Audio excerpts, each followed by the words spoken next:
I know I've been gone for a little while, but MG Aquatics is now expanding.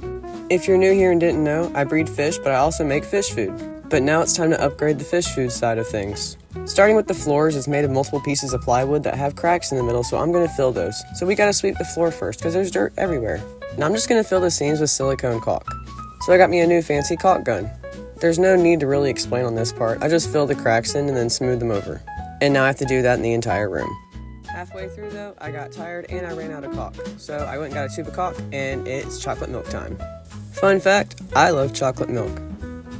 Oh, I did forget to mention that the caulk that I grabbed, it's clear. So this other half of the room is gonna dry clear. And now that I have everything filled, it's now the next day after it all cured.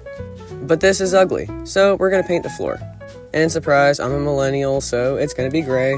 But in all fairness, the only other color in my closet besides black is gray. If you didn't know, I'm not a huge fan of a bunch of colors in my wardrobe, so gray is probably the only color I would have picked anyway, being a millennial or not. But if you're ever painting a floor, don't grab just any regular paint, grab floor paint or deck paint. It's what it's actually made for. And after it's all done, I wait till the next day and it's dry and this is what it looks like now, but we need a second coat, because I'm going to be working in here. I need the floor to be a little bit durable.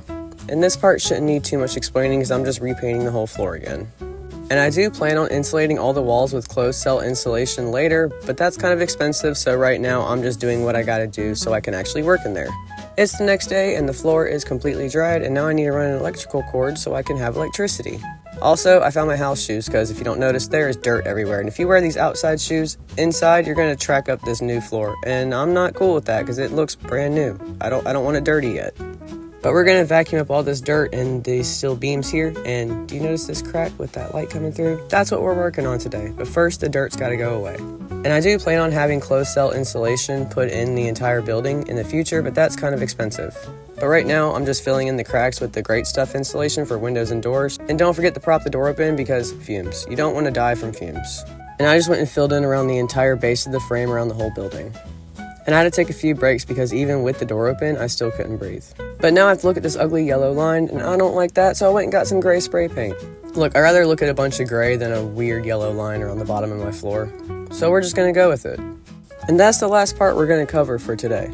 But if you want to see me get the rest of the fish food kitchen set up and get all my equipment moved in, you should follow, because there's a lot more steps coming next.